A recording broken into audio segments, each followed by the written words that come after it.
So for entry level, most times you do like job ads, and then a lot of people, apply for the role. But for senior roles, say a CEO of a company or an MD or C-suite level, they won't come to your LinkedIn and yes, you look for them, you go to them, you take them out. Some of them, you have meetings for months before this person even agrees to have this conversation of moving. So all the dinners, all the meetings out, right, those are still costs, because if you're taking somebody to a restaurant, you have to pay transportation to the place and all that stuff. So everything comes into the cost of hiring.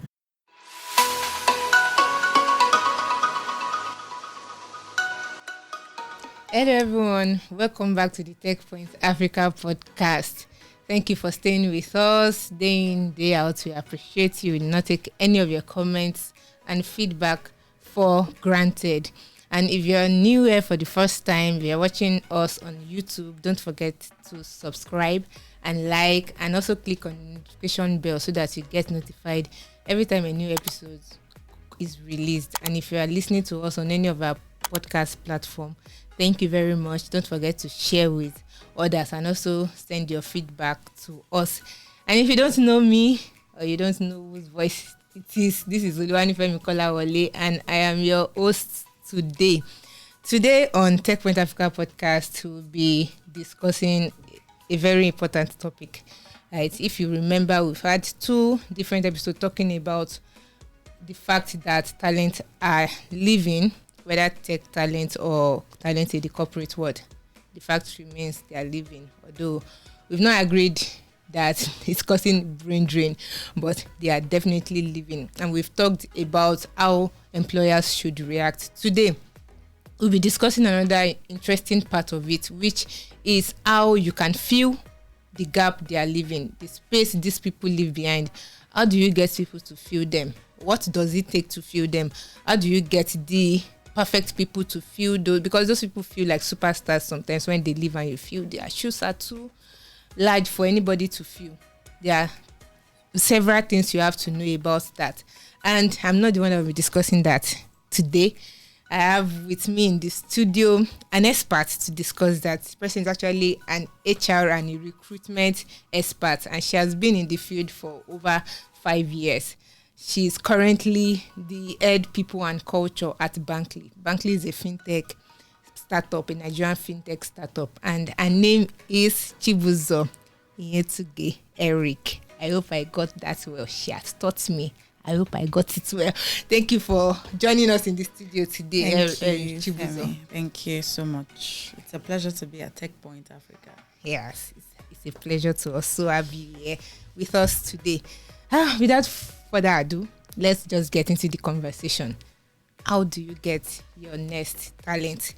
Yes, so there's this conversation that we often see people have, which is there's like a shortage of tech talent, right? And who will be in the best position to say that if not a person that recruits tech talent? So is there really a shortage of tech talent? Actually, I'd say we have limited tech talent, right? So I'd say there's a difference between limitation and the lack of it or shortage of it, right? So if we say shortage, that means we don't even have them as much as is required. But limited, we have them, but they're probably somewhere else. Yes, so that's what I would say. It's limited, but it's an open space for a lot of people to join. So I'd say people are not paying the price to fill up the spaces, right? When you mean people, do you mean the employers? Employees, rather. Okay, so the talent. Yes, the talent themselves.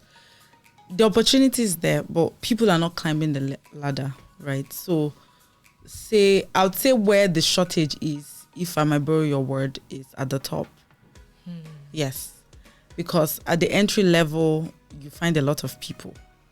But then when it gets to the stage of specialization, when it gets to the top level, that's where you find very limited number of talent. Yes, because a lot of people are not paying the price to climb up the ladder. That's what I'd say. I think this brings to fore again the conversation I had the last time that, of course, we often see people talk about the anecdote or panacea. The English is hard. I think cure to losing talent is having a pipeline of talent, but then you often find more people pumping in than more people coming out, at least at the top of that ladder. And that speaks to the fact that when the talents that are leaving are more specialized than the one remaining. Now, to fill that position is the hard part. Yes. Oh, interesting, but it's not impossible to fill. It's not impossibility is not the word. It just takes time. Yes. Time. And the speed we want to fill the roles is where we have a challenge, because someone leaving today means that is a space that has to be filled. It's the speed, it's the time. So even if someone is transitioning from where he is to where I want the person to be, it's going to take time. And that's something that we don't have. Right? So it's a function of time. So the person that says talent limitation, the one who use shortage now, is like the biggest headache of tech recruiters. Yeah. Is right. More or less, yes. Yeah, it's right. So I understand the fact that being a recruiter, it means you have to do a lot of wooing. And from the contemporary world, I understand wooing, like it requires some skills. Some people have like sweet tongue and or you can be able to get you to do what they want you to do. So from experience, how do you put your best foot forward to get the right talent? With having in mind that there are a lot of people competing for this person, right? What is the best foot in this contest? So I'd say something which I learned from one of my bosses, Mark Ibinedium, shout out to you, is at the core of recruitment is sales.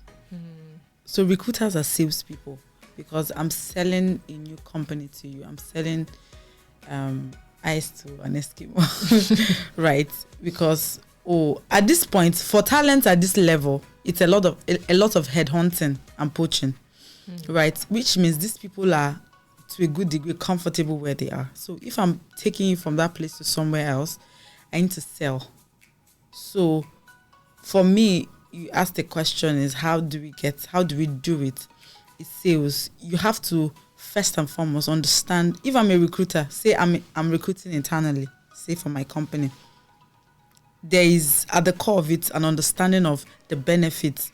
What will this person come into my company to gain? So there has to be full understanding. So if I'm doing it for an external client, it's more analytical for me. So I sit down with the client, I discuss what is your culture, what are the things.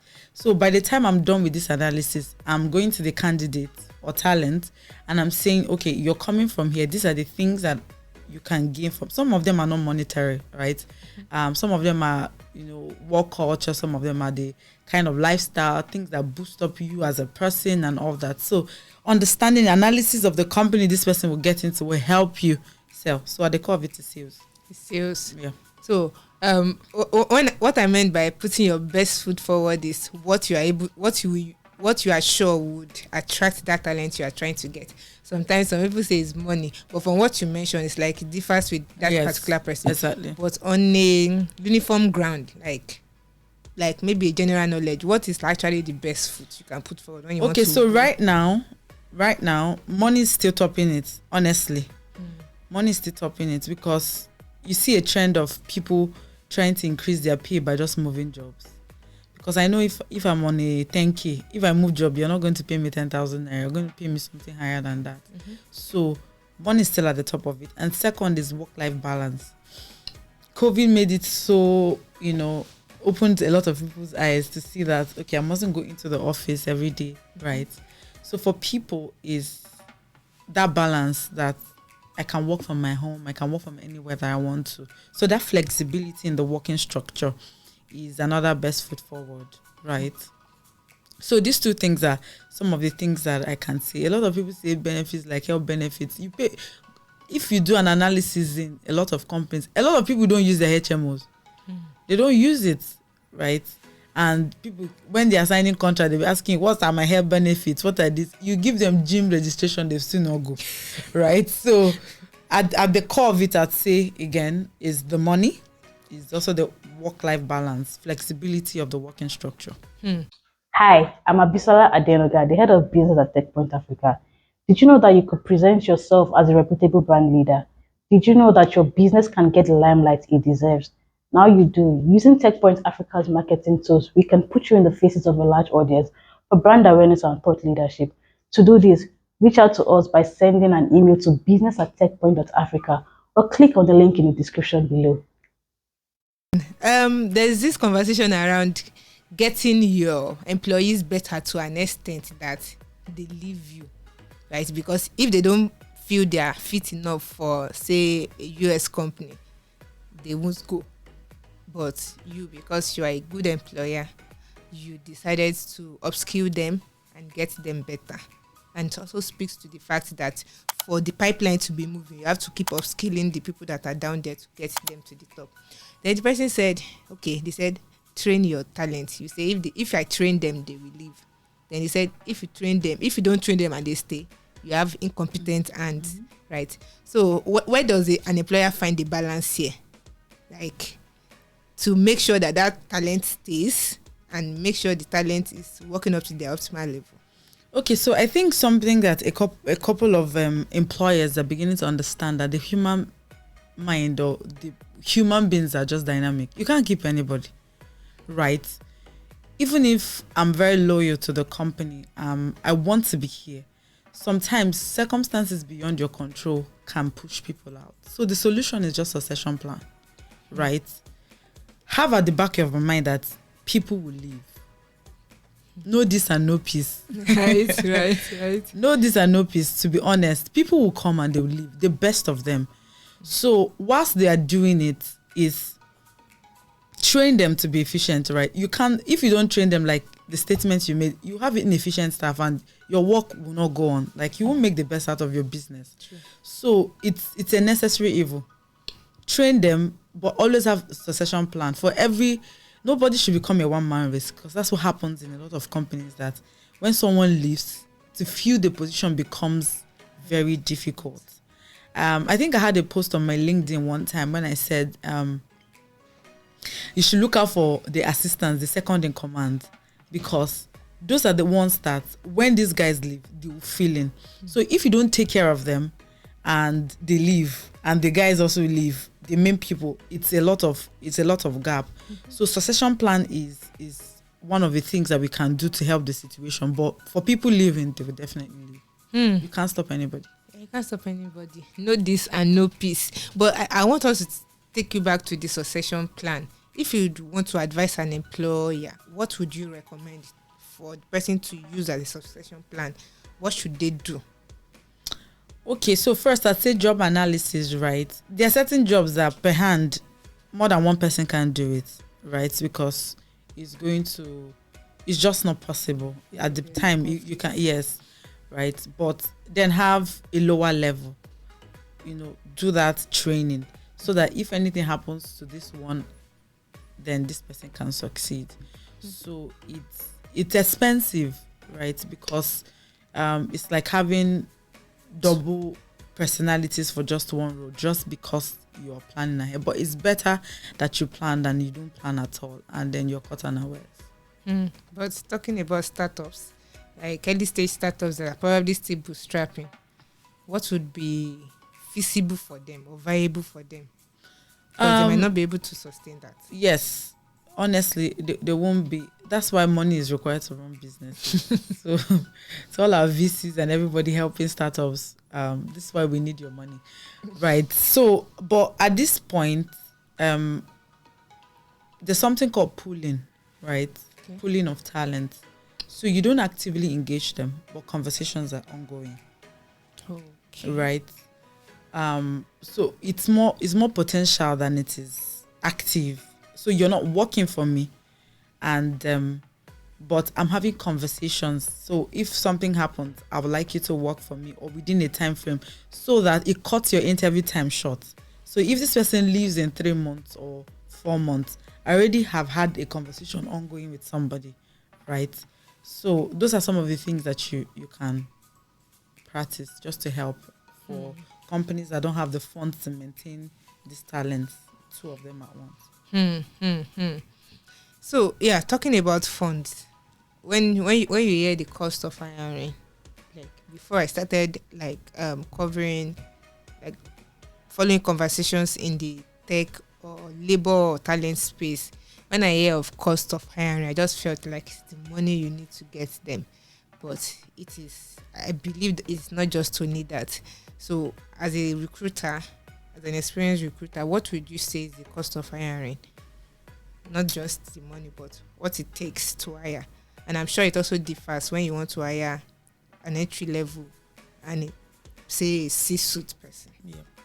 Okay, so for cost of hiring, I'd even rather call it the cost of recruitment, because it takes a lot to just get a talent. It's not, so say maybe you're using an external recruiter, so people feel that money I pay them is the cost of hiring, but that's not true.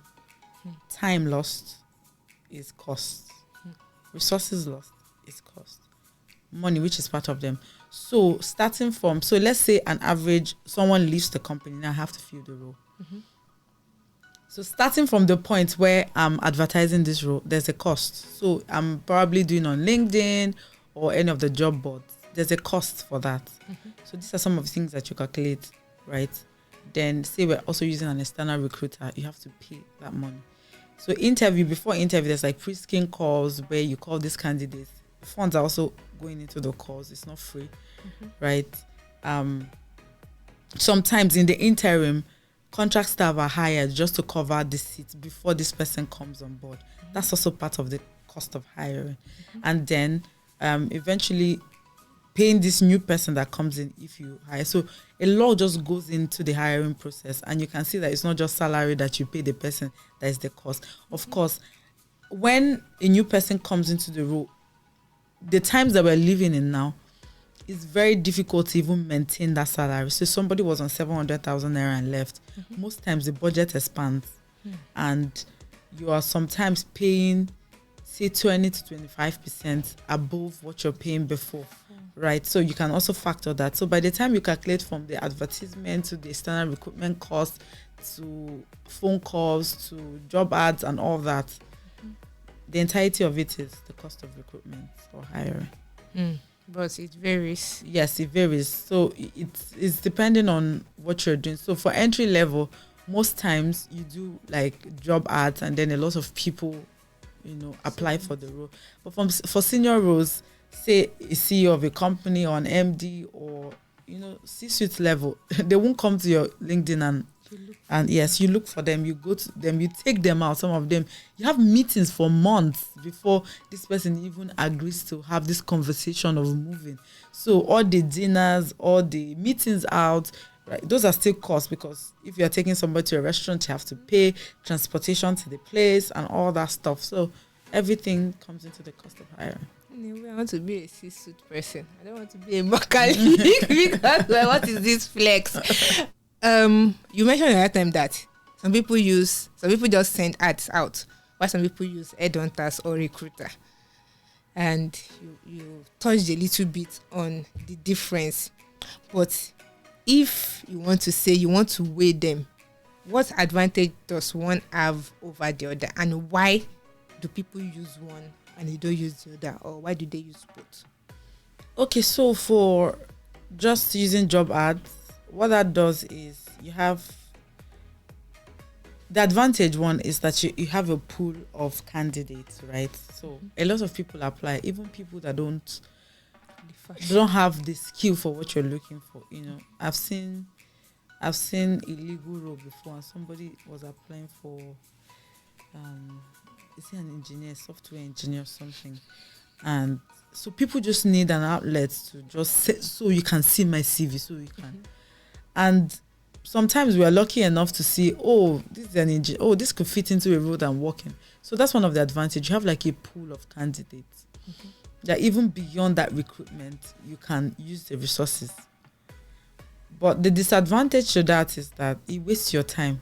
There are a lot of, if I post a job ad now, say if I post a job on my LinkedIn, I'm not joking, in less than 5 minutes, I don't get anything less than 50 applications.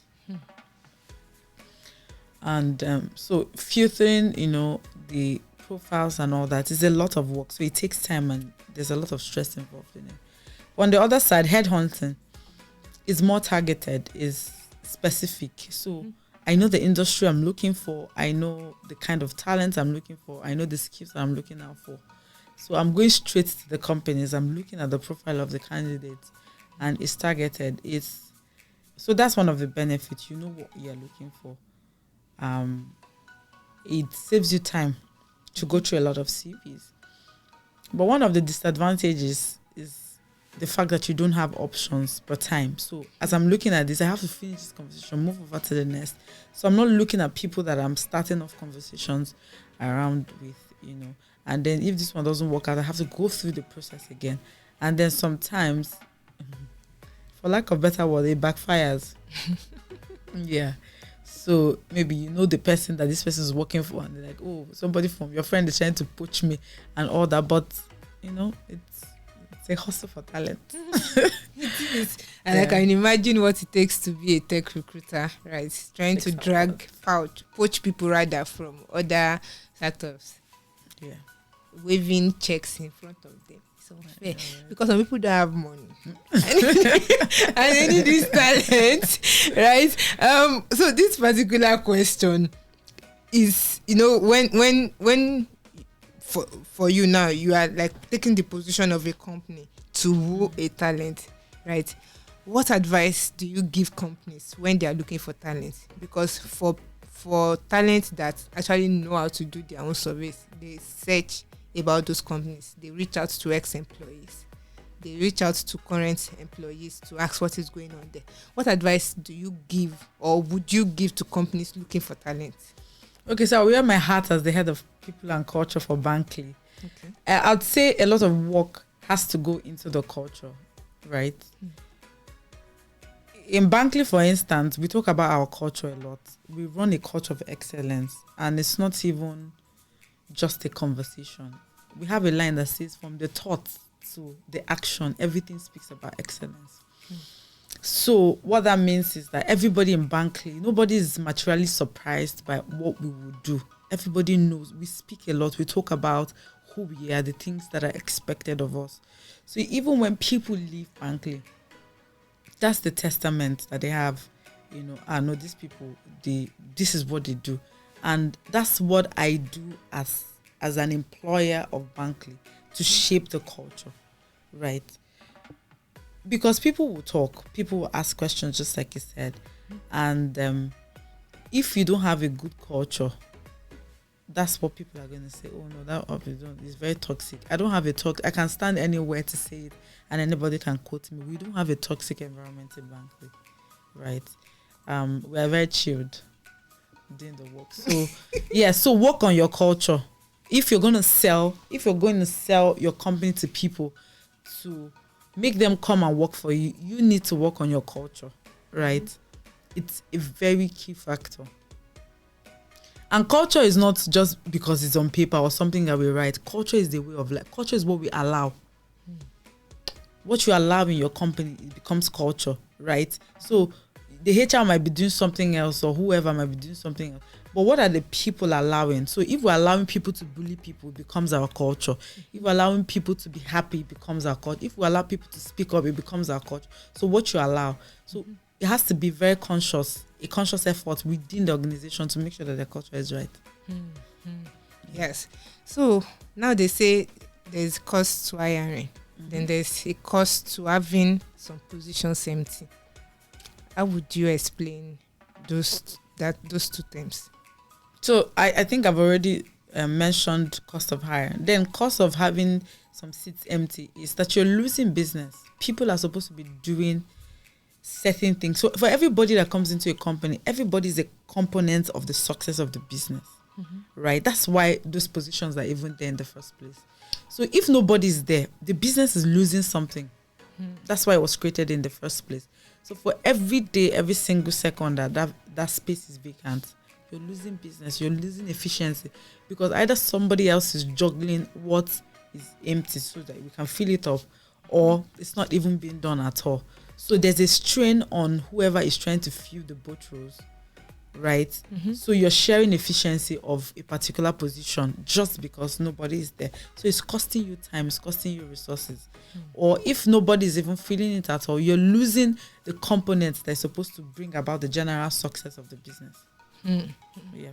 Yes, that's key. That's key. So you can't say, because of the cost of hiring, I'm not going to fill this position. You just have to weigh the cost and know what you are going with. So we're moving towards the end of this conversation. Something comes to mind that some talent actually inform you. Well, based on what is on your contract, they give you notice period. Some 1 month, some 2 weeks before you leave. Do you feel these contracts actually address what it takes to hand over? Because when you are looking for somebody to fill the particular position that is high up there, would 1 month be enough for them to hand over? So depending on the contract, a lot of C-suite roles and certain roles have like 2 months. There are 2 months notice periods, there are 3 months notice periods, right? Because just the time, for example, a C-suite needs about 2 months, 3 months to hand over completely. So giving me a 1 month won't cut it. Yes. And then some people also have arrangements because the terms around notice period is, if you don't give me the time, you pay me in lieu. So some companies might pay you the salary 3 months of the staff they're taking over. So sometimes it's not even about the money. It's about the amount of work that needs to. So most times there's an arrangement between the staff that is living with the company that says, okay, even though you've moved, would like it to be, involved at a certain level of time so that you can help whoever is coming into transition, right? So it's a conversation that happens most times. Yes, so even though some people will just up and leave without telling you anything, they collect that most salary and that's when they leave, right? So it's a lot in recruitment, but you just have to prepare yourself. People will leave, like I would always say. So I think you should just leave us with this particular question. Just tell employees, how do they get the right candidate? Employers, how to get the right candidate. So advice to employers in trying to find the right talent, so I would say the suitable talent, because right is relative. But I would always say something. It's a mix of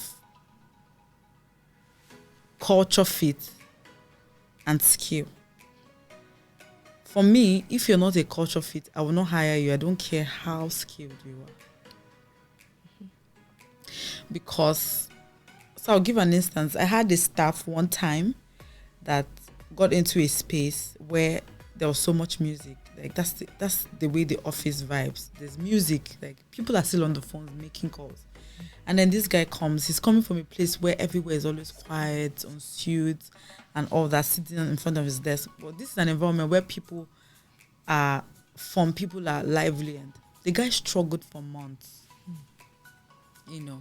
So the thing is, so you might have that guy skilled, very skilled, but would you change the entire company because of that one person? He will not function at his best, because that's not. So this is just like a minimal example.